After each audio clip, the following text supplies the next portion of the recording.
From CBS News Bay Area, this is the Afternoon Edition.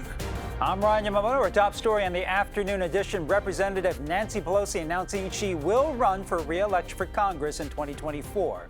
In a post on X, the former speaker said, "Now more than ever, our city needs us to advance San Francisco values and further our recovery. Our country needs America to show the world that our flag is still there with liberty and justice for all." The 83-year-old was first elected to Congress back in 1987. Last November, Pelosi stepped down as House Speaker and leader of the Democratic Party. Questions had swirled about her political future after last year's brutal attack on her husband in their San Francisco home.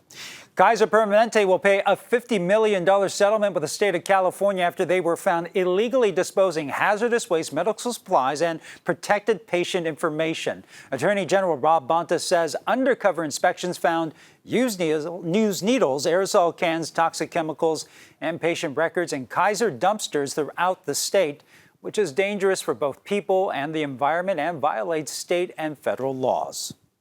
Kaiser has to follow the law, respect the rights of their clients, and protect the safety and well-being of their workers. If they're careless with dangerous waste or sensitive information, the potential for harm is enormous and it's widespread. Bonta says Kaiser has been extremely cooperative throughout the process and has hired a third-party consultant that's already done over 1,000 trash audits. Here's a statement from the provider.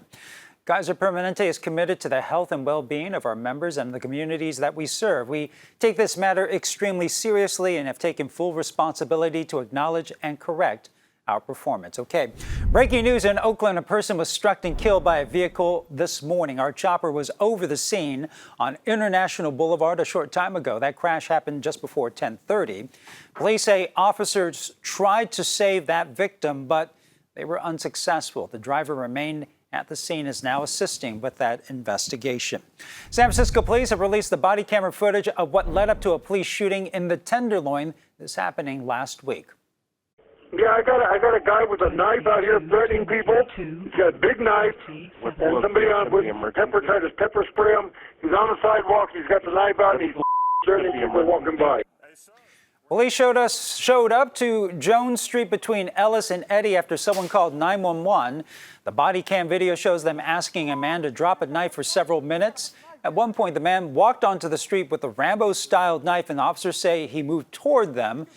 That's when they shot him with non-lethal rounds and bullets. Red light! Red light!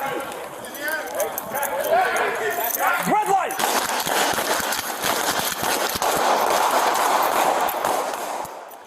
Police say 54-year-old Richard Everett was hurt and still in police custody. We don't know exactly how many times he was hit or whether the rubber and real bullets were fired simultaneously. As for whether the officers did anything wrong, Police Chief Bill Scott says the department is still investigating. Police in Hayward say a man they shot and killed was actually holding a BB gun and not a firearm. Officers got a call on Wednesday night about a man having a weapon. They tracked down the man, and police say he pointed a gun at them. It was only afterward that they discovered it was a BB gun. In other news, the death of a teenager has prompted a tortilla chip company to pull its spicy products from shelves. The viral one-chip challenge trend dares people to eat a tortilla chip that's been described as one of the spiciest in the world. It comes in a coffin-shaped package, which instructs people to wait as long as possible before drinking or eating anything for relief from the burn, and then post their reactions online. Last week, Harris Wallaba fainted at school after eating one of the chips. A few hours later, he passed out, was rushed to the ER, and died. His family says he was healthy, he played basketball, and was not allergic to anything. We still don't know the official cause of death, but his parents want that challenge banned. No pre-existing condition, not to my knowledge. We've been having sleepless nights, especially when I look at him. He's not going to come back anymore. The company that makes that chip put out a statement on their website saying the challenge is intended for adults only, but they've seen a growing number of teens not listening to their warnings, so they're pulling it from store shelves. And just one day before that teen died, a Bay Area sixth grader attempted the challenge and, well, almost ended up in the hospital. His dad told our Andrea Nakano about that close call.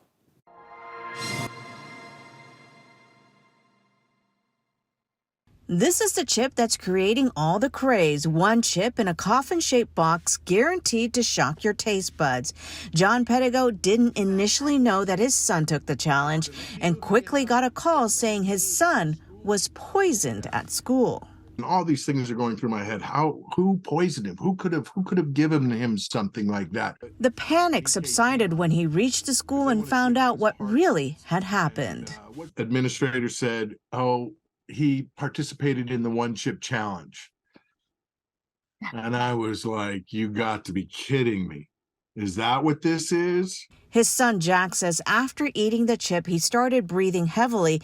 Then the vomiting began. When I ate the chip, it was really spicy and all. So then when it was gone, I felt fine. Then I was sick. I was in the office. And when my stomach started hurting, my hands were like stuck in this position. I couldn't move them. And I could like barely open them up. It felt like they weren't even my hands. The Pettigos are thankful that it wasn't worse, especially after hearing about the teen's death in Massachusetts that is possibly linked to the one-chip challenge. I would want to just spread awareness to other parents who might see this stuff or hear their kids talking about it or see the TikTok stuff and, make aware that it's not for kids. As for Jack, there is no way he's ever doing the challenge again. Lesson learned. I don't need to say anything. The way, what he described happened to him, I don't think he ever wants to do that again. And this has been happening in California a lot. 3 high school students in Lodi got sick last year, so the school actually banned those chips. And the Poison Control website has an entire page dedicated just to this, advising people to seek help immediately if they develop chest pain or difficulty breathing. Okay, switching gears, let's go to First Alert meteorologist Jessica Bertrand. It is Friday, and how's that weekend looking? Beautiful. Oh my goodness gracious. Remember when you and I used to go running all the time back in the day? Maybe way back when. Literally just like a month ago, we were runners at one point. But you know what? This is a beautiful forecast to get out there and get some runs in this weekend. Maybe just get some fresh air. Take a nice stroll over to the Golden Gate Bridge along the Marina Green. It is blue as can be over the Bay water right now, just in the marina alone. That's in San Francisco. Let's take a look at San Jose, where we're also seeing these blue skies widespread throughout the Bay Area. Later into this afternoon, we're actually going to warm up relatively fast. We're going to see 80s in the forecast near San Jose, 80s all throughout the Santa Clara Valley, 80s even off into the East Bay too. And there's so many events happening here in the Bay Area, but we're going to start highlighting them coming up in just a bit in your First Alert forecast. If you want to take a drive down to Monterey this weekend, they're expecting 70s just in time for the Grand Prix. We're going to have more on that in a bit. For now, back to you. All right, thanks, Jess. Well, in San Jose, a local church held a rally to voice their support for a bill that would protect tenants from unjust evictions. Members from the First United Methodist Church say that legislation would protect low-income renters from high rent increases and unlawful eviction because the owner wants to remodel the property. Supporters say they believe everyone has a right to stable housing. The people, they suffer living daily because they don't have money to pay the rent. People, they don't have the opportunity to afford house. There are people working in the fields and restaurants, hotels, and we are care about them.